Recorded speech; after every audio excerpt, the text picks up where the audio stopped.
박원순 서울시장이 실종돼 경찰이 4시간 넘게 수색 중입니다. 박 시장이 이상한 말을 하고 나갔다며 딸이 경찰에 신고했습니다.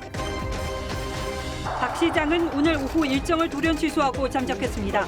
서울시는 긴급회의를 열고 대책을 논의 중입니다. 박 시장에게 무슨 일이 있었던 건지 짚어봅니다. 윤석열 총장이 이른바 채널A 사건을 지휘하지 말라는 추미애 장관의 지시를 수용했습니다. 다만 지난 2013년 국정원 여론조작 사건 당시를 언급하며 추 장관의 수사지휘 부당성을 우회 언급했습니다. 최강욱 의원이 어젯밤 법무부 입장문 가안을 공개해 논란입니다. 야당은 국정농단의 재현이라며 추 장관을 고발했습니다. 내일 종부세 최고세율을 지금의 2배인 6% 가까이 올리는 방안이 담긴 부동산 세제 대책이 발표될 예정입니다. 양도세 폭탄도 전망됩니다. 고 최숙현 선수에게 폭행을 한 것으로 지목된 가해자 중 한 명인 김모 선수가 가혹행위를 뒤늦게 인정했습니다. 최 선수가 생전에 문제를 제기한 훈련비 착복 의혹에 대한 수사도 시작됐습니다. 대규모 정규직 전환을 예고해 불공정 논란을 불러온 인천국제공항공사가 과거 성비위 연루 직원들도 전환 대상에 포함시킨 것으로 나타났습니다.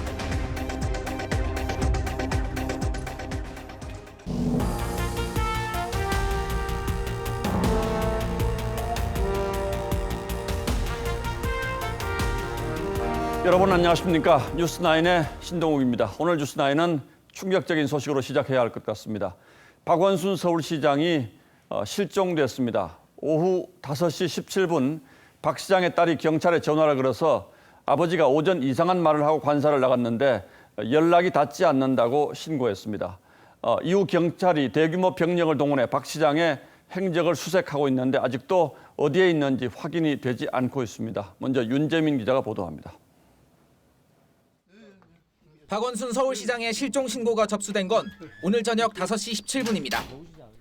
박 시장의 딸은 112 신고센터에 아버지가 이상한 말을 하고 나갔는데 전화기가 꺼져 있다고 신고한 것으로 알려졌습니다.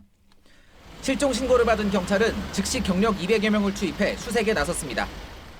서울 종로구의 박 시장 공간에선 유서로 보이는 쪽지도 발견됐다고 박 시장의 한 측근 인사가 전했습니다. 경찰은 박 시장의 휴대전화가 마지막으로 꺼진 성북구 일대를 중심으로 수색 작업을 하고 있습니다. 오전 10시 40분쯤 종로구의 공관을 나선 박 시장은 낮 1시쯤 종로 와룡공원에서 비서관과 통화한 것으로 확인됐습니다. 소방당국도 5시 50분쯤 경찰의 공조 요청을 받아 박 시장의 휴대전화가 마지막으로 잡혔던 핀란드 대사관저 인근을 수색하고 있습니다. 경찰과 소방당국은 북악산 일대에 밤샘 수색을 이어갈 예정입니다. 서울시는 박원순 시장이 몸이 좋지 않아 출근하지 않았다며 상황을 파악하고 있다고 밝혔습니다. TV조선 윤재민입니다. 예, 윤재민 기자가 전하는 것처럼 박원순 시장은 오늘 아침 몸이 아프다며 시청에 출근하지 않았고 10시 40분쯤 종로구 가회동에 서울시장 관사를 나선 것으로 알려졌습니다. 그리고 딸이 경찰에 실종 신고를 한 게 오후 5시 17분이었습니다.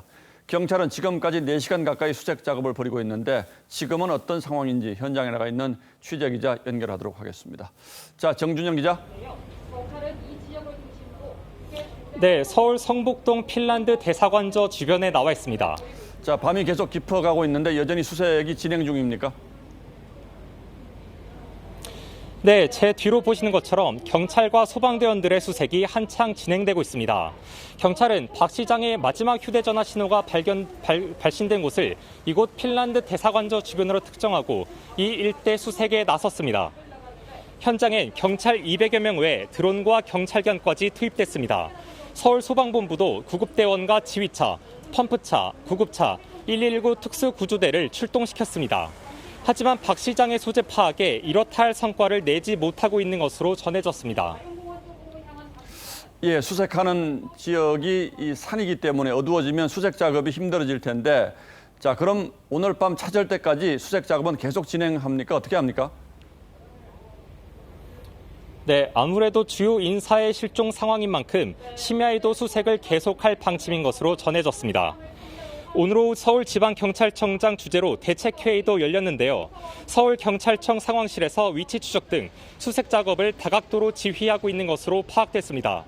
다만 박 시장의 휴대전화 전원이 꺼져 있는 상태라 수색 범위를 좁히는데 어려움을 겪고 있는 것으로 전해집니다. 지금까지 핀란드 대사관저 앞에서 TV조선 정준영입니다. 예, 서울 성북구 일대에 에서 경찰이 지금 광범위하게 수색 작업을 진행 중입니다만 아직 박 시장의 행적을 확인하지 못했다는 정준영 기자의 현장 소식이었습니다. 자, 그럼 갑작스럽게 시장 실종 사태에 빠진 서울시도 지금 패닉에 빠졌습니다. 이번에는 서울시로 가도록 하겠습니다. 장용욱 기자. 네, 서울시청에 나와 있습니다. 자, 서울시에서는 전혀 상황 파악이 안 되고 있습니까? 네, 박 시장의 실종 소식이 오후 5시 넘어 전해지면서 서울시 내부에서도 당혹감을 감추지 못하고 있습니다. 서울시는 4급 이상 직원들은 청사에 비상 대기 조치하고 부시장 이하 주요 간부들은 긴급 회의를 열고 상황 파악과 대책 마련에 고심하고 있습니다. 지금 이 시간에도 시청 내부에는 상당수 직원들이 남아 경찰 수색 상황을 살펴보고 있습니다. 박 시장 집무실과 주요 비서진 사무실이 있는 시청 본관 6층은 현재 폐쇄된 상태입니다. 다만 서울시는 아직까지 공식 입장 발표 계획은 없다고 밝혔습니다. 자, 그런데 당초 오늘 공식 일정도 있었다면서요? 네, 맞습니다. 당초 박 시장은 오늘 오후 4시 40분에 시청 집무실에서 국가균형발전위원장과 면담 일정이 있었습니다. 그런데 서울시는 오전 10시 40분에 돌연 이 일정을 취소한다고 밝혔습니다. 이 대변인실 관계자는 오늘 아침에 박 시장이 몸이 좋지 않아 출근하지 못해 오늘 일정을 취소한다는 내용만 전달받았다고 전했습니다. 그러면서 이전에도 박 시장이 몸이 안 좋아 일정을 취소한 일이 있어서 이상하게 여기지는 않았다고 말했습니다. 당초 내일 낮 2시로 예정됐던 박 시장의 서울시 의회 임시회 본회의 참석 일정도 취소됐습니다. 지금까지 서울시청에서 TV조선 장용욱입니다. 자, 그렇다면 어제 오늘 사이에 박원순 시장에게 무슨 일이 있었던 것일까요? 아직 정확하게 확인된 건 없습니다. 다만 어제 박 시장으로부터 지속적인 성추행을 당했다는 전직 비서의 고소장이 경찰에 접수된 것으로 알려졌습니다. 서영일 기자가 보도합니다. 어제 박원순 서울시장에 대한 고소장이 접수됐습니다. 고소인은 박 시장의 전 비서 A씨였는데 박 시장으로부터 지속적인 성추행을 당했다는 내용으로 알려졌습니다. A씨는 진술뿐만 아니라 성추행과 관련된 증거자료도 제출한 것으로 전해졌습니다. 전 서울시 관계자는 이와 관련해 아직 고소인 조사는 이루어지지 않은 것으로 안다고 말했습니다. 경찰은 고소인과 일정을 조율하고 있었던 것으로 알려졌습니다. 박원순 시장이 자신의 피소 사실을 알았는지는 아직 확인되지 않았습니다. 성추행 고소와 실종이 어떤 연관성이 있는지도 아직은 알 수 없는 상태입니다. 경찰은 실종자를 찾는 것이 우선이라는 원칙적인 입장만 밝혔습니다. TV조선 서영일입니다. 예, 그럼 지금부터 이재중, 서주민 두 기자와 함께 박원순 시장 수색 상황 좀 확인해 보도록 하겠습니다. 자, 먼저 이재중 기자. 자, 오늘 관살 나선 게 10시 40분쯤이라고 하고 딸이 경찰에 신고한 게 5시 17분이라고 하지 않습니까? 오늘 박 시장의 행적이 어떻게 되는지 먼저 좀 정리를 다시 한번 하죠. 네, 그렇습니다. 일단 딸에게 신고가 접수된 직후 경찰이 박 시장의 가족 증언과 또 CCTV 분석을 통해서 이 행적을 추적에 나섰습니다. 예. 우선 집을 나선 건 10시 44분입니다. 이건 CCTV에 찍혀 있었던 네, 그렇습니다. 거죠. 예. 보좌진과 또 가족에게 알리지 않고 혼자 조용히 공간을 나온 것으로 경찰은 파악을 하고 있습니다. 또 검은색 계통의 상하이와 또 짙은 남색 모자를 썼다. 이렇게 CCTV를 통해서 경찰은 확인을 했습니다. 예, 일부 언론을 보면 등산복 차림이었고 배낭도 맸다 이제 이런 얘기를 하고 있는데, 자, 그럼 박 시장이 어떻게 어디로 움직였는지 이 동선이 마지막으로 확인된 곳은 어디입니까? 네, 마지막으로 확인된 곳은 핀란드 대사관저입니다. 우선 이 종로구 와룡공원 근처에서 박 시장의 휴대전화 신호가 포착이 됐습니다. 예. 공간에서 1.7km 정도 떨어져 있고 또 공원 입구까지 걸어간다면 공간에서 30분 정도 걸리는 거리입니다. 그러니까 와룡공원까지는 갔다 이렇게 봐야 되겠네요. 일단. 네, 그렇습니다. 그 행적은 경찰이 확인을 했고요. 예.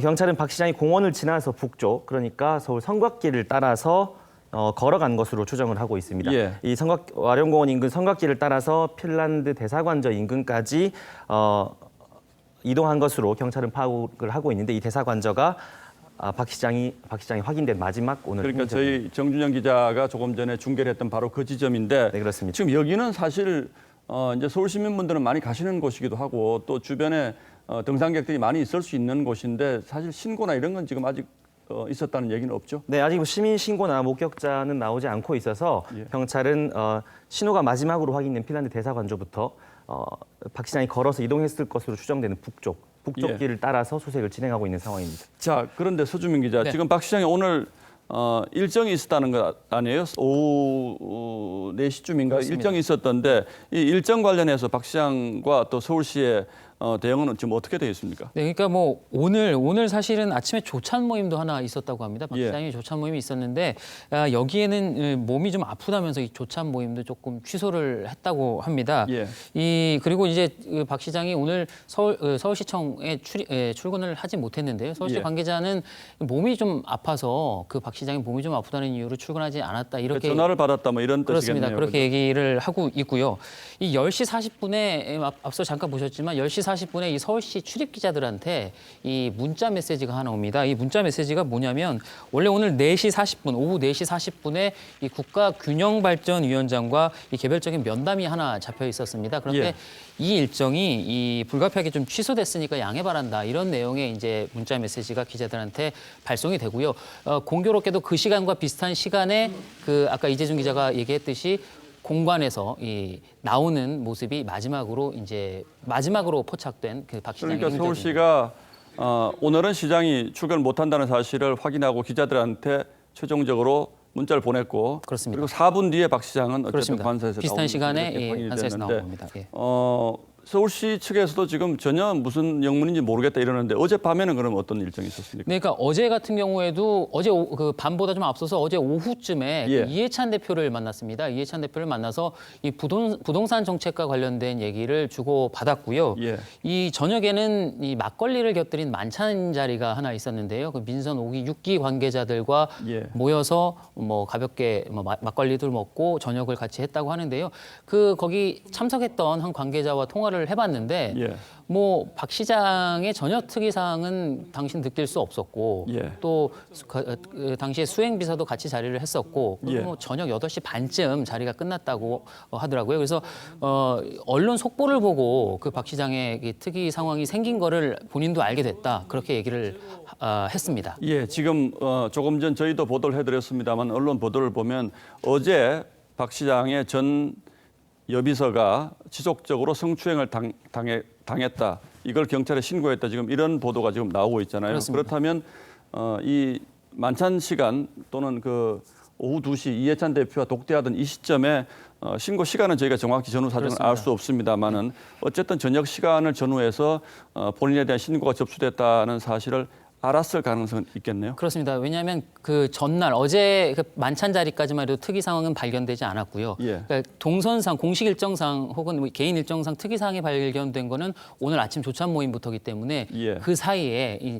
물론 이제 연관성이 실질적으로 고소와 뭐 실종 간의 그 연관이 있는지는 저희가 예. 확인할 수는 없는 부분이지만 일정상으로는 특이 사항이 생긴 게 그 시간이 변곡점인 건 맞습니다. 예, 뭐 이 고발이 됐다는 뉴스도 있고 또 최근 들어서 뭐 부동산 문제 이런 것들 때문에 굉장히 스트레스를 많이 받았다는 얘기도 저희가 듣고 있기 때문에 어떤 것이 오늘 실종 사건과 직접적으로 연관돼 있는지 이건 좀 더 지켜봐야 될 거고요. 자, 이재준 기자. 자, 그럼 이제 신고가 접수되고 나서 이제 굉장히 중요한 인물이 지금 실종 신고가 가족으로부터 들어왔기 때문에 경찰 아주 긴박했겠어요? 네, 그렇습니다. 일단 이 실종 사건 같은 경우는 이 시간 싸움입니다. 결국 실종자의 위치를 빨리 파악하는 것이 관건인데 예. 박 시장 딸이 신고 내용이 경찰이 엄중했다고 판단한 것 같습니다. 대대적으로 인원을 투입했고 그 공간으로부터 시작된 동선을 따라서 200여 명 그리고 특수구조단까지 투입이 됐습니다. 산악지대고 또 예. 지금은 해가 빠지고 있기 때문에 이 수색견 특수구조대 동원해서 대대적인 수색 작업을 벌이고 있는 날이 상황입니다. 밝을 때는 뭐 드론도 띄웠다고 하는데 지금은 물론 이제 드론은 활용을 못 하겠군요. 네, 그렇습니다. 깜깜할 테니까요. 자, 지금 뭐 많이 놀라셨을 거예요. 시민들뿐만 아니라 지지자들도 많이 놀라셨을 테고 서울시장뿐만 아니라 전 국민이 많이 놀랐을 텐데 네. 지금 뭐 박 시장 SNS 네. 그러니까 조금 전 제가 기사를 봤더니 다쳤다는 얘기가 예, 그 있던데요. 여러 가지 어떻습니까? SNS 중에 이제 다쳤고요. 페이스북은 아직 열려 있는 것을 이제 제가 뉴스 들어오기 전까지는 확인을 했고요. 예. 마지막 그 페이스북 글은 어제 오전에 올린 그 서울시 그린 뉴딜과 관련된 정책 게시물이 마지막이었습니다. 여기에 예. 댓글도 지금 뭐 수백 개, 400여 개 넘게 달려 있는데 대부분 박 시장의 무사 귀환을 바라는, 기원하는 그런 글들입니다. 예, 정말 아무 일 없이 좀 무사히 돌아와 주셨으면 좋겠다라는 생각을 하는데 지금 정치권에서도 지금 박 시장 문제는 굉장히 촉각을 곤두세우고 있지 않겠습니까? 그렇습니다. 지금 뭐 더불어민주당 지도부도 뭐 현재 그 언론 속보를 주시하면서 한 곳에 서울 모처에 모여서 지금 뉴스를 계속 보고 있는 것으로 전해졌고요. 예. 다만 이제 아직 어떤 상황도 예단을 할 수 없는 상황이기 때문에 일단은 내일 정해진 일정은 그대로 소화를 한다는 게 이제 현재까지는 계획이고요. 또 박 시장 그러니까 내일 일정을 뭐 취소했다라든지 이런 그렇습니다. 일체의 아직까지는- 공식 발표는 지금 없는 상태다. 그렇습니다. 이 아직까지는 그 말씀이시죠? 예. 발표는 없습니다. 자, 지금 밤 늦었는데 계속 수색할 수 있을까요? 네, 그렇습니다. 아까 오후 늦게쯤 추가로 인력을 투입하는 것을 논의 중이다. 이런 경찰 예. 회의 내용이라는 소식이 전해졌는데 예. 추가로 인력을 더 투입하고 또 특수구조단과 수색견을 더 투입하는 방안을 경찰이 검토를 하고 있는 상황입니다. 예, 지금 수색이 계속 진행 중이기 때문에 지금 이 상황 현장에 저희 취재 기자가 나가 있고 또 서울시청에도 저희 취재 기자가 나가 있습니다. 이 두 기자와 함께 관련된 소식은 계속해서 좀 여러분께 전해드리도록 하고 일단은 수색에 진전이 없기 때문에 다른 소식으로 좀 넘어가도록 하겠습니다.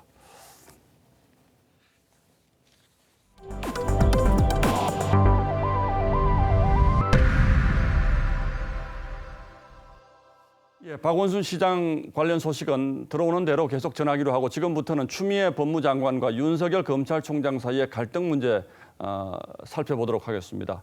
어제 윤석열 총장이 자신이 지휘하지 않는 독립적인 수사본부를 꾸리겠다고 한 데 대해서 추미애 장관이 적극적인 거부 의사를 밝혔죠. 그리고 오늘 윤 총장의 최종 입장이 나왔습니다. 추 장관이 지시한 대로 서울중앙지검의 채널A 사건을 맡기고 자신은 손을 떼겠다며 뒤로 물러섰습니다. 추미애 장관은 만시지탄, 즉 늦었지만 옳은 결정을 했다고 했지만 양측의 갈등은 이제 전반전이 끝났을 뿐이란 평가도 있습니다. 백연상 기자가 보도합니다. 대검찰청은 오늘 아침 8시 반쯤 서울중앙지검에 한 장짜리 A4용지 공문을 보냈습니다. 채널A 사건을 중앙지검이 최종 책임을 지고 자체 수사라는 짤막한 내용이 들어있었습니다. 1시간 뒤 법무부는 때늦은 한탄이라는 의미의 만시지탄이라는 사저성어를 사용하면서 이제라도 장관의 지시에 따라 검찰총장 스스로 지휘를 회피한 것은 옳은 결정이라고 했습니다. 윤 총장이 장관의 지시를 수용한 것이라는 해석이 나왔는데 대검은 이를 부인했습니다. 대검 관계자는 수용 여부를 떠나 추 장관의 지휘권 발동과 동시에 이미 총장의 지휘권은 상실된 상황이라고 했습니다. 법조계 안팎에서는 봉합이 아닌 또 다른 충돌의 가능성도 언급했습니다. 법조계 관계자는 윤 총장의 이번 결정은 수용이나 후퇴가 아닌 유연한 무시라는 것이라며 정권 입맛대로 수사를 하면 총장 지휘권을 박탈시키겠냐는 격앙된 반응도 있다고 대검 분위기를 전했습니다. TV조선 백연상입니다. 그런데 이 과정에서 또 석연치 않은 잡음이 있었습니다. 어젯밤 추 장관이 윤 총장의 제의를 받아들일 수 없다는 법무부 입장이 나왔는데 최강욱 열린민주당 대표가 SNS에 올린 법무부의 입장이 언론에 배포된 것과는 다른 것이었습니다. 법무부가 준비했던 2개의 안 가운데 최종안이 아닌 비공개된 안을 최 의원이 올렸다가 삭제를 했는데 추미애 장관 보좌진들이 이걸 유출한 걸로 확인됐습니다. 어떻게 해서 이런 일이 일어났는지 먼저 변재영 기자가 전후 사정을 설명해 드리겠습니다. 어젯밤 10시쯤 법무부 알림이란 제목의 글이 최강욱 열린민주당 대표의 페이스북에 올라왔습니다. 법상 지휘를 받드는 수명자는 따를 의무가 있고 다른 대안을 꺼내는 건 공직자의 도리가 아니다라면서 윤 총장에게 가장 부족한 지점이라고 했습니다. 하지만 앞서 저녁 8시 법무부의 공식 알림 내용은 총장의 건의사항은 문헌대로 장관의 지시를 이행하는 것이라 볼 수 없다는 것이었습니다. 똑같은 법무부 알림이란 제목이지만 내용이 다른 점이 논란이 됐고 최 의원은 30분 만에 글을 삭제했습니다. 관련해 법무부는 오늘 최 의원에게 관련 내용을 보낸 사실이 없다면서 추 장관이 초안과 최종안 모두 배포하라고 지시했는데 대변인실과 소통 오류가 빚어지는 과정에서 추 장관 보좌진이 주변에 전파했다고 해명했습니다. 추 장관 보좌진이 비공식 통로로 장관의 공식 입장을 법여권 인사들에게 보냈던 겁니다. 논란에 대해 최 의원은 SNS를 살피다 언뜻 올라온 다른 분의 글을 복사해 잠깐 옮겨 적었을 뿐이라고 해명했습니다. TV조선 변재영입니다. 법무부의 적극적인 해명에도 의혹이 가시지 않자 열린민주당 최강욱 대표는 다른 분의 SNS 글을 복사해서 옮겨 적었을 뿐이고 그 사람은 최민희 전 의원이라고 다시 해명했습니다. 그렇다면 이 글이 어떤 사람들에게 유출됐는지 확정되지도 않은 가안을 장관 보좌관이 유출한 이유는 뭔지 논란이 적지 않습니다. 조정린 기자가 이어서 보도하겠습니다. 최강욱 대표는 유출 논란에 대해 최민희 전 의원의 글을 복사해 옮겨 적었을 뿐이라고 해명했습니다. 최 대표는 법무부 알림이 적힌 최 전 의원 페이스북 캡처 사진도 함께 게시했습니다. 하지만 현재 최 전 의원의 페이스북에서 해당 글은 찾을 수 없는 상태입니다. 최 대표 페이스북에 게시됐던 법무부 알림 초안은 조국 백서 일부 저자들과 여권 지지자 SNS에서도 공유됐습니다. 정치권에선 법무부 알림 초안에 담긴 수명자라는 표현도 주목하고 있습니다. 법률 명령을 받는 사람이란 뜻의 수명자는 군사재판 판결문에 종종 등장합니다. 최 대표는 지난 2일 페이스북에 올린 글에서 윤 총장을 가리켜 수명자라고 표현했습니다. 최 대표는 과거 군검사로 활동했습니다. 정치권에선 이를 근거로 최 대표와 법무부 간 교감을 의심하는 시선도 있습니다. 최 대표는 이광철 민정비서관과 청와대에서 함께 근무했습니다. TV조선 조정린입니다. 야권에선 추미애 장관이 부처 바깥에 누군가와 대책을 논의하고 있는 것 아니냐는 의혹과 비판이 쏟아졌습니다. 국정농단이다. 추미애 장관 뒤에 최순실 같은 사람이 있다는 말까지 나왔습니다. 김수홍 기자가 보도합니다. 야당은 이번 사건을 국정농단으로 규정했습니다. 옆에서 같이 협의하고 코치한 이런 비선들이 모두 문재인 대통령과 가까운 사람들이고 이것이야말로 국정농단 사건이고 추미애 장관 뒤에 최순실처럼 기능하는 사람까지 두고 있습니다. 정의당도 추미애 장관에게 유출 경위 조사와 해명을 요구했습니다. 법무부 바깥의 정당 관계자 그리고 또 다른 관계자들이 긴밀하게 연관돼 있고 통상적으로는 알기 힘든 보이지 않는 논의기구가 있는 것인지 하는 진중권 전 동양대 교수는 사적 네트워크가 존재한다는 얘기라며 전형적 국정농단의 행태라고 지적했습니다. 앞서 그제 주호영 원내대표는 추 장관의 수사지휘권 발동에 대해 청와대 배후설을 얘기하며 민정수석실에 보고를 하고 승인받은 사실을 파악했다는 주장을 하기도 했습니다. 통합당 법사위원들은 법사위를 열어 추미애 장관과 윤석열 총장을 모두 불러 시시비비를 가리자고 여당에 재차 요구했습니다. 지난달 통합당이 불참한 법사위에서는 윤 총장 출석을 간접적으로 압박하는 주장들이 나왔습니다. 김진애 의원님, 반드시 검찰 업무 보고를 받아야겠다는 그 말씀을 존중합니다. 다만 민주당은 현재 야당의 법사위 소집 요구에 별다른 입장을 밝히지 않고 있습니다. 통합당은 오늘 추 장관을 직권남용 혐의로 고발했습니다. TV조선 김수홍입니다.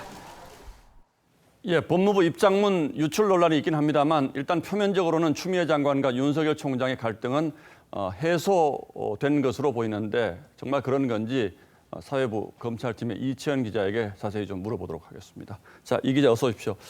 뭐 굉장히 상황이 며칠 동안 복잡했잖아요. 상황이 완전히 수습된 겁니까?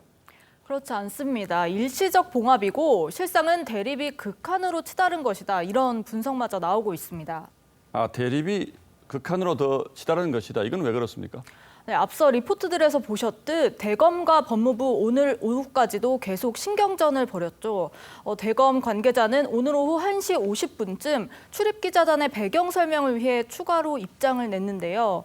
총장 입장은 수용 불수용 차원이 아니고 수용 불수용 문제로 볼 것도 아니라고 했습니다. 그러니까 대검이라고 하는 건 윤석열 총장 쪽을 얘기하는 건데 상당히 중요한 얘기입니다. 이 수용 불수용의 문제로 볼 것은 아니다. 보통 저희 같은 사람은 윤석열 총장이 추미애 장관의 지위를 수용한 것으로 보고 있지 않습니까? 그런데 수용 불수용의 문제로 보지 않는다. 이건 무슨 얘기입니까? 네, 대검은 추미애 장관의 부당한 조치에 아무것도 하지 않은 행동으로 대응한 것이다 이런 얘기입니다. 추 장관이 지휘 따라 자동적으로 윤 총장이 수사 지휘 권한을 상실한 거지 자발적으로 수용하는 것 아니다 이렇게 콕 집은 겁니다. 그러니까 윤 총장은 아무것도 하지 않은 이런 상태고 추미애 장관이 지휘권을 행사했기 때문에 자동적으로 권한을 행사했다. 지금 이런 얘기죠, 지금. 네, 그렇습니다. 자, 좋습니다. 그럼 지금 대검이 2013년도 국정원 사건, 이건 이제 윤석열 총장과 관련이 있는 건데 이 국정원 사건을 거론한 배경은 어떤 겁니까? 네, 추 장관 지휘권 발동에 대한 우회적인 비판조로 볼 수밖에 없을 것 같습니다. 예. 대검은 추 장관 지휘 받아들이는 문자 보내면서 윤 총장은 2013년 국정원 사건 수사팀장 직무 배제를 당하고 수사 지휘에서 손을 뗄 수밖에 없었다는 말을 덧붙였는데요. 당시 정당한 수사를 하려고 하는데 정권이 수사를 못하게 했다 이런 의미입니다. 그러니까 당시 국정원 수사 당시에 윤 총장이 수사팀에서 이제 밀려서 빠진 뒤에 국정감사에 출석을 해서 이거 외압이 있었다 이렇게 폭로한 이 사건 얘기하는 거죠. 네, 맞습니다. 나는 사람에게 충성하지 않는다 이 유명한 말을 남긴 것도 이때죠. 그런데 같은 사건을 추 장관은 완전히 다른 의미로 또 사용을 했습니다. 예. 법무부는 당시 총장이 느꼈던 심정이 현재 이 사건의 수사팀이 느끼는 심정과 다르지 않다고 총장이 깨달았다면 수사 독립과 공정성을 훼손하지 않도록 함이 마땅하다 이렇게 했습니다. 예. 또 이를 두고 전직 대검 고위 간부는 총장의 2013년 직무 배제는 정권에 맞섰던 거고 지금 중앙지검 수사팀은 정권과 손잡은 거다. 국정원 사건 수사팀장 당시 총장이 느꼈던 심정과 현재 이 사건 수사팀의 입장은 완전히 다를 거다 이렇게 분석하기도 했습니다. 예, 그러니까 대검이 법무부의 입장을 수용하는 것 같지만 개별적인 사건과 해석에 대해서는 완전히 다른 해석을 지금 하고 있다. 지금 이렇게 봐야 되겠는데, 자, 요거 중요한 거 한 가지만 더 짚어보죠. 어제 윤석열 총장, 그러니까 대검 쪽에서 고검장이 지휘하는 독립적인 수사본부를 구성한다 이렇게 추미애 장관에게 제안을 하지 않았습니까? 그런데 이걸 두고 대검에서는 이 안은 우리가 낸 것이 아니고 법무부가 먼저 하자고 했던 거다. 지금 이렇게 주장하는데 누구 말이 맞습니까? 네, 대검은 법무부와 검찰 사이 물밑 조율을 통해서 이게 나왔다고 주장을 했는데요. 예. 네, 추 장관은 거절을 했는데 이제 100분 만에 거절을 했는데 물밑 조율을 했는데 네. 대검과 법무부가 물밑 조율을 했는데 왜 장관이 거절을 합니까? 네, 그게 아직은 좀 확인되지 않은 미스테리입니다. 예. 법무부 입장은 실무진이 검토를 했지만 장관에게 보고된 바가 없다 이런 입장입니다. 예. 하지만 이제 일반적으로 조직 특성상 장관에게 보고가 안 됐다고 보기 어렵다 이런 시각이 지배적입니다. 어떤 식으로든 법무부 검찰국장 등이 책임질 사안이다 이런 이야기마저 나오고 있습니다. 그렇군요. 겉모습은 일단 봉합된 것처럼 보이는데 그 밑에 내재된 배경을 보면 상당히 복잡한 얘기들이 지금 아직도 많이 그대로 있어서 갈등의 불씨는 그대로 있다 이렇게 봐야 되겠네요. 네, 그렇습니다. 예, 이채연 기자 잘 들었습니다.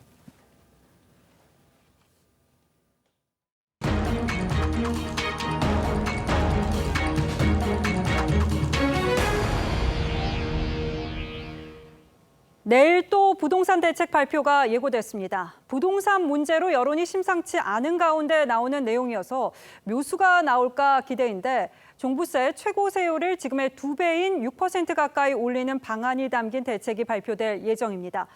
양도세 폭탄도 전망됩니다.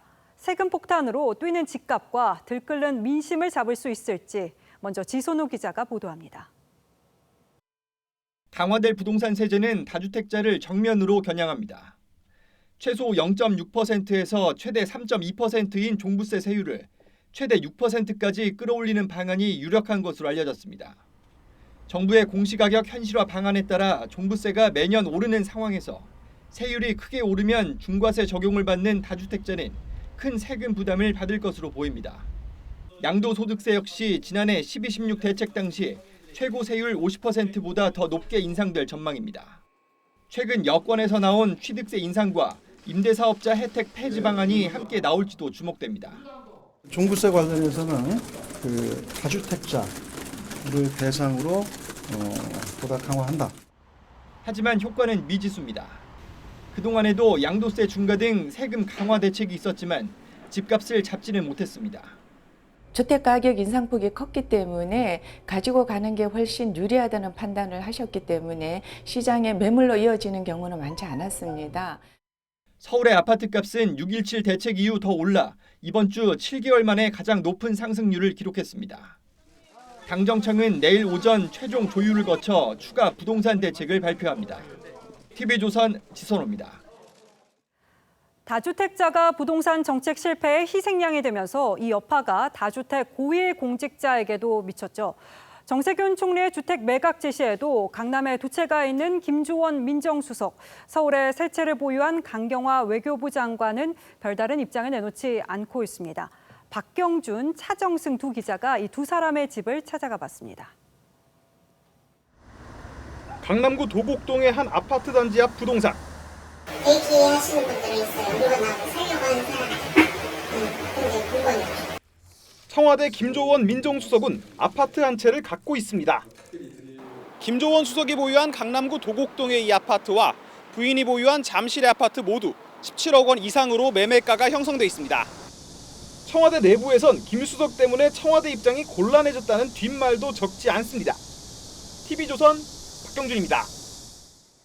연세대학교 인근에 위치한 단독주택.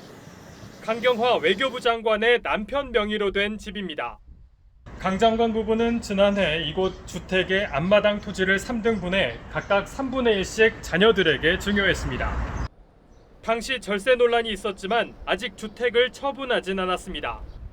강 장관은 남편 명의로 이 단독주택과 종로구 오피스텔 일부를, 본인 명의로는 관악구 다세대 주택 등 서울에만 3채를 보유하고 있습니다.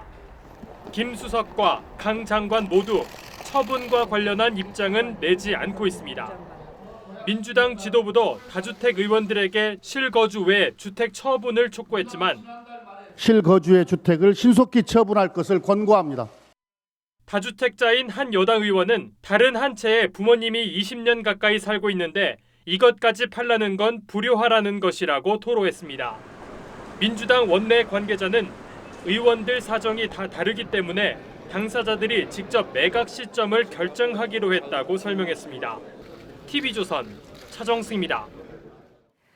김현미 국토부 장관이 3년 전 올린 정책 예고 영상이 화제입니다. 이 현재의 정부 정책이 청약을 쉽게 하겠다, 임대사업자에게 혜택을 주겠다는 등의 당시 발언과 정반대로 가고 있기 때문입니다. 정책과 반대로 하면 부자가 된다는 비아냥이 나오는 것도 무리는 아니어 보입니다. 못 믿을 정부 정책에 오늘의 포커스를 맞췄습니다. 투기 수요를 억제하겠습니다. 전매 제한도 금융 규제도 강화하겠습니다. 정부의 강력하고 일관된 의지다. 3년 전 문재인 정부는 강력한 부동산 정책이라며 파리 대책을 내놓습니다. 내놓은 지 이틀 만에 아주 친절하게 장관이 직접 설명도 했죠. 안녕하세요. 국토부 장관 김현미입니다. 그런데 이 청와대 홍보 영상 3년 만에 확 떴습니다. 왜일까? 자기가 사는 집이 아닌 집들은 좀 파시고 파는 길을 열어드린 거고. 국민들에겐 집을 팔라고 했지만 3년이 지나도록 청와대와 정부, 여당에는 다주택자가 넘쳐납니다. 신혼부부라든가 이런 분들에 대해서는 좀 더 청약을 하기 쉽게. 무주택자들을 안심시켰었지만 청약 문턱은 갈수록 높아졌죠. 서울 아파트 당첨자 평균 가점은 84점 만점에 61점을 넘어 20, 30대에게는 그림의 떡이 됐습니다. 신혼부부 특별 공급을 늘렸다지만 대출문은 좁아지고 소득이 낮아야 하는 자격 기준에 금수저 전형이라는 비판을 받았죠. 다주택자이신 분들은 임대사업자로 등록하시고 하시면 좋겠습니다. 세제 혜택을 준다며 등록을 유도했지만 당정은 혜택을 축소하는 방안을 추진 중입니다. 집값을 반드시 잡겠다던 말. 쉽게 믿지는 않았지만 이번 정부에서 서울 집값이 50% 넘게 올랐다는 시민단체 발표가 나왔죠. 해당 영상엔 전부 거짓말이었다는 비판 댓글이 3년이 지나 이어지고 있습니다. 반대로 하면 부자 된다는 성지에 찾아왔다. 정부 믿고 집 팔았는데 그 뒤 1억이 올랐다. 비아냥과 야유가 쏟아지고 있죠. 지난 1월 지역구인 고양시 일산을 찾았다가 부동산 정책에 항의하는 시민을 만나자 여과 없이 불쾌감을 드러냈던 김 장관. 이번엔 대한민국 물이 나빠졌다고 생각하고 있을까요? 최근 여권에서 차기 경제부총리로 거론되기까지 했지만 성난 민심에 경질론이 고개를 들고 있습니다. 뉴스나인 포커스였습니다. 계속해서 고 최숙현 선수 관련 소식 이어갑니다. 최 선수의 폭행과 폭언을 가한 가해자 중 한 명으로 지목된 김모 선수가 가혹행위를 뒤늦게 인정했습니다. 김 선수의 어머니도 나서서 이 최 선수 부모에게 사죄했습니다. 장동욱 기자입니다. 고 최숙현 선수의 진정서에서 가해자로 지목된 감독과 선배 선수들. 폭행을 하신 적이 없다는 말씀이시죠? 네. 폭행을 하신 적이 있으세요, 없으세요? 없습니다. 최숙현 선수나 아니면 지금 피해자들한테? 없습니다.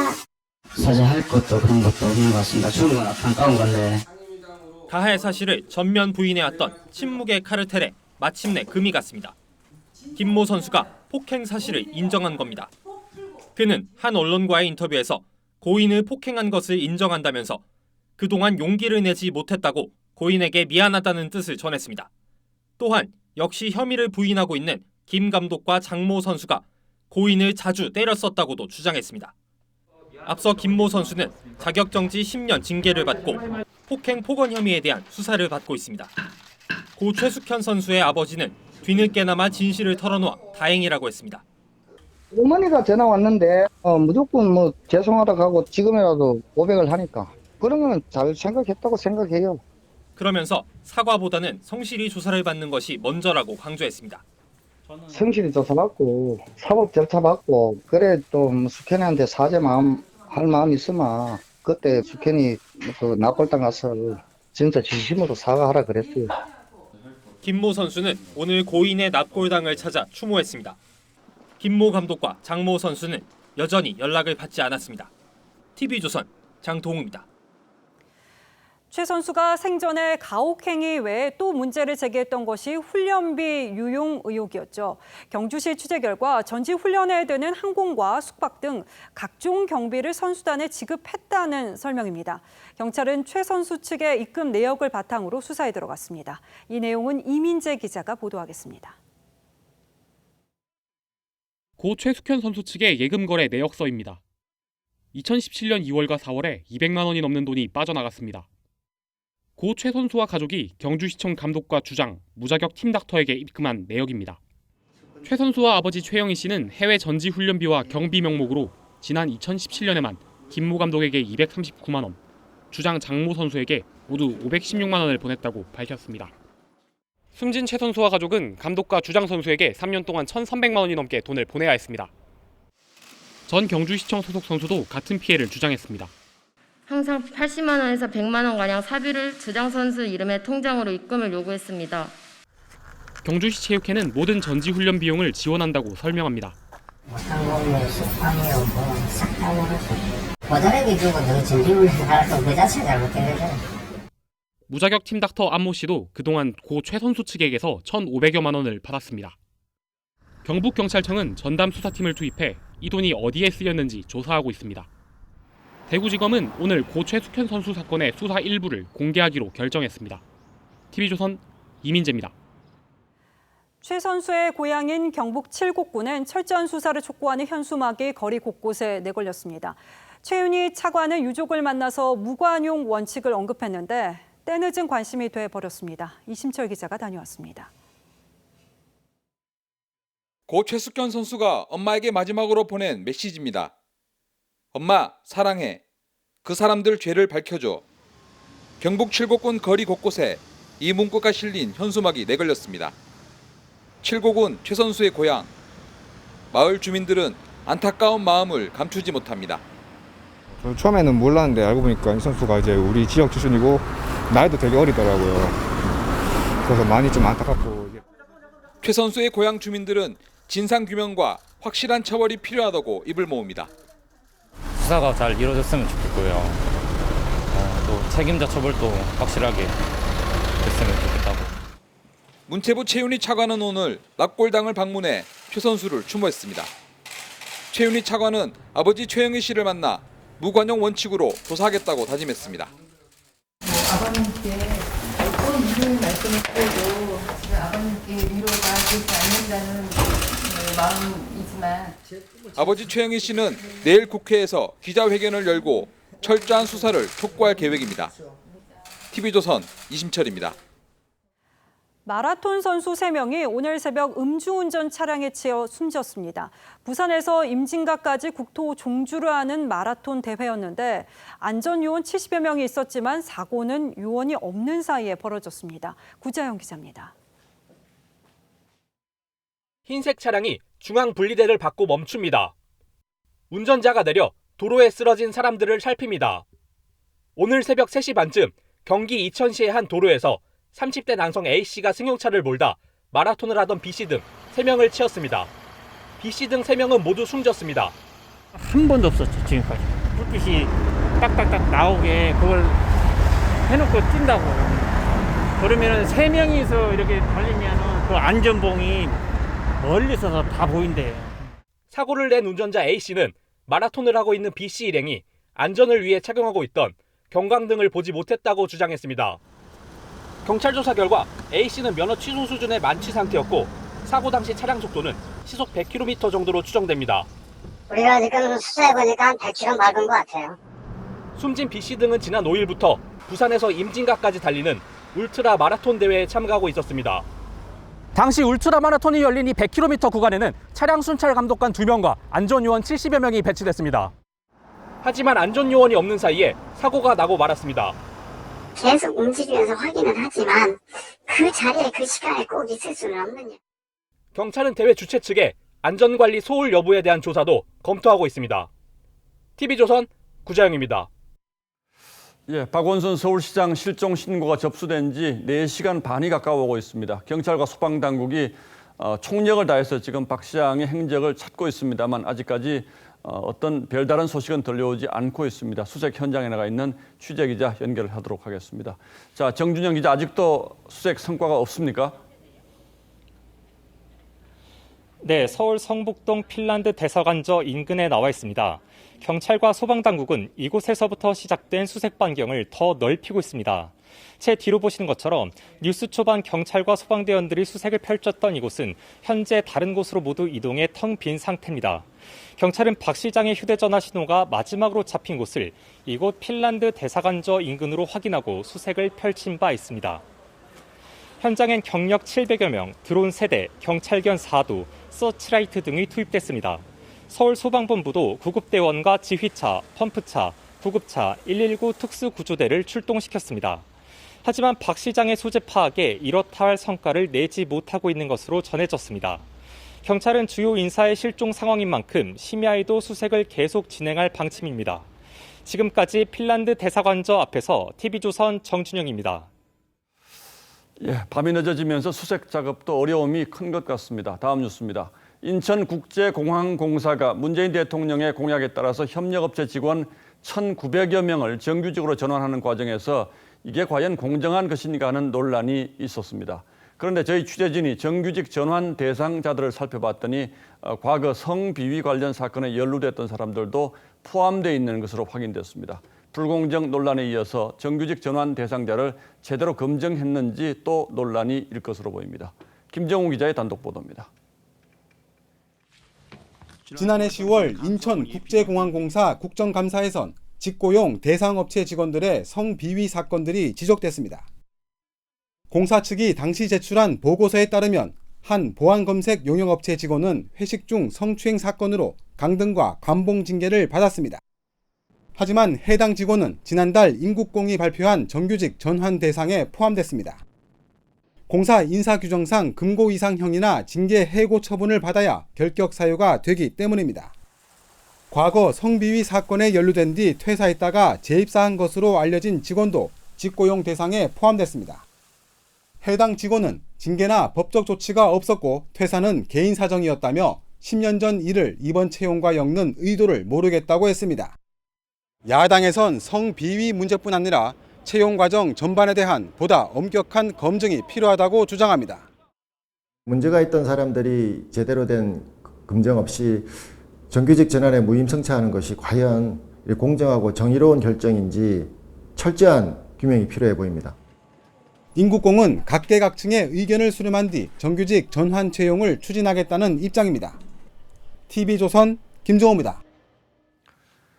김부겸 전 의원이 더불어민주당 차기 당대표 경선 출마를 공식 선언했습니다. 김 전 의원은 당대표로 당선되면 대선에는 불출마하고 임기 2년을 채우겠다며 이낙연 의원과의 차별성을 강조했습니다. 그리고 다음 대선에서 영남의 300만 표를 자신이 책임지겠다고 했습니다. 윤수영 기자입니다. 김부겸 전 의원이 다음 달 29일 열리는 민주당 전당대회 출마를 공식 선언했습니다. 당 대표가 되더라도 대선 출마를 위해 중도 사퇴가 예상되는 이낙연 의원과 달리 임기를 모두 채우겠다고 약속했습니다. 당 대표가 된다면 2년 임기의 당 대표가 임기를 꼭 채워서 아까 말씀드린 그 중요한 정치적 고비를 당원과 국민들과 지지자들과 함께 반드시 돌파해 내겠습니다. 8년 동안 당의 험지인 대구에서 4차례 출마한 사실을 언급하며 다음 대선 때 영남 유권자의 40%인 300만 표를 책임지겠다고도 했습니다. 검찰개혁도 강조했습니다. 국민들은 바로 당신들의 그런 행동이 그 노무현 대통령을 죽음으로 몰고 갔다라는 것을 잊지 않고 있다는 그런 경고를 드리고 싶습니다. 이낙연, 김부겸 두 후보는 당내 주류인 친문그룹과의 관계 설정에 승부를 걸고 있습니다. 이낙연 의원은 이강철 전 시민사회 수석과 이부영 전 열린우리당 의장을 캠프에 합류시켰고 김부겸 전 의원은 김원기 전 국회의장과 유인태 전 국회 사무총장을 영입했습니다. TV조선 윤수영입니다. 프로야구 키움 이정후의 활약이 뜨겁습니다. 이 홈런 타자의 상징인 4번 타자 자리도 거뜬하게 소화하며 폭풍 성장 중입니다. 이다솜 기자입니다. 키움이 4대6으로 지고 있던 7회, 이정후가 떨어지는 변화구를 퍼올려 역전 3런 홈런을 터뜨립니다. 경기를 뒤집은 짜릿한 한방. 데뷔 첫 4번 타자 자리도 이정후에겐 거뜬했습니다. 이거 하나 찼다고 좋아야 하기엔 좀 그래서 더 잘하고 나서 계속 웃겠습니다. 이번 시즌 이정후는 그야말로 단점이 없습니다. 다소 아쉬웠던 장타력까지 보완하며 어느덧 홈런 9개를 기록, 개인 시즌 최다 홈런 기록을 일찌감치 갈아치웠습니다. 출루율과 장타율을 더해 얼마나 강력한 타자인지를 나타내는 OPS는 외국인 타자 로하스와 라모스에 이어 3위, 국내 선수 중에선 1등입니다. 겨우내 공들였던 웨이트 트레이닝이 빛을 보고 있습니다. 비시즌 동안 매일 구단으로 출근한 이정후는 트레이닝 프로그램을 철저히 따르며 근육량을 키웠습니다. 실전에 들어가자 타구에는 힘이 실렸습니다. 2017년 데뷔 시즌과 비교해 타구 속도는 시속 10km 이상 늘었습니다. 프로 데뷔와 함께 날카로운 타격 기술로 야구 천재의 모습을 보여줬던 이정후. 바람의 아들 이종범의 아들이 아닌 본인의 색깔로 그라운드를 물들이고 있습니다. TV조선 이다솜입니다.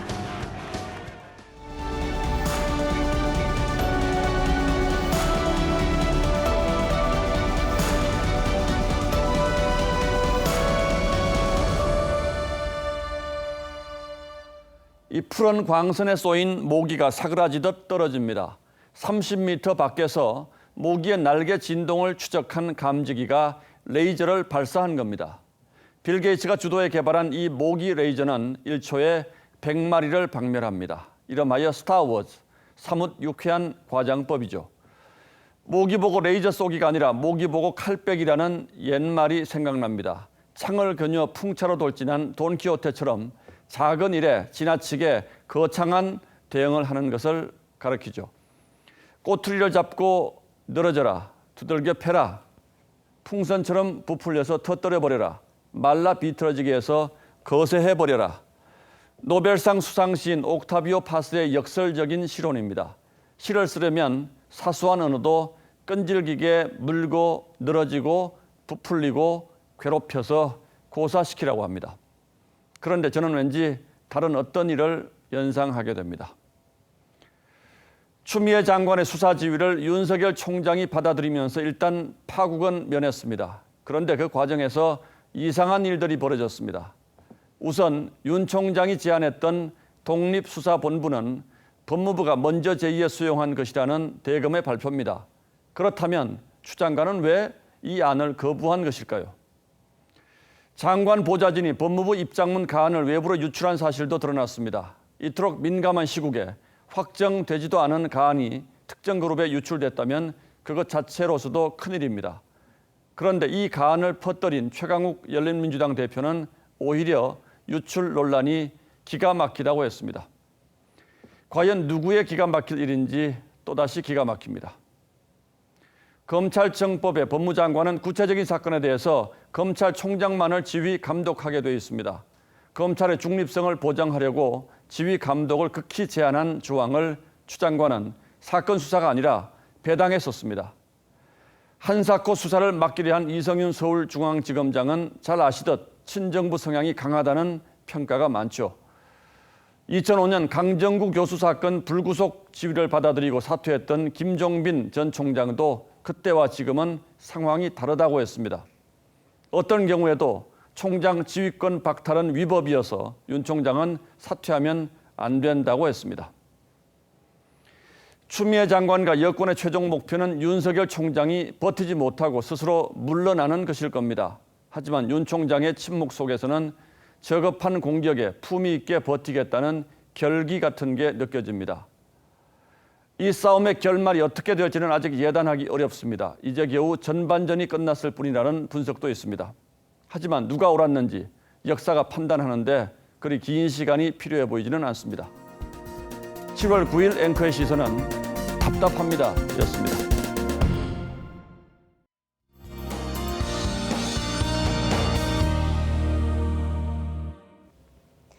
오늘 제주와 남부지방에서 시작된 비는 내일 오전에 전국으로 확대되겠습니다. 수도권 지역은 내일 밤에 비가 그치면서 오래 내리지는 않겠고요. 다른 지역은 모레 아침까지 좀 더 길게 이어지겠습니다. 그중 제주와 남해안, 경상도가 가장 위험한 지역입니다. 특히 내일 낮까지가 아주 많은 비가 집중되는 시간대인데요.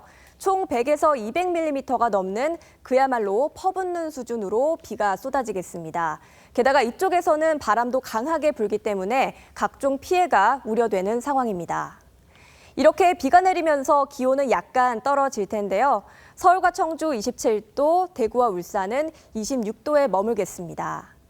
다음 주 초반에는 전국에 비가 또 한 차례 내리겠습니다. 날씨였습니다. 7월 9일 뉴스9은 여기서 모두 마치겠습니다. 시청해주신 여러분 고맙습니다.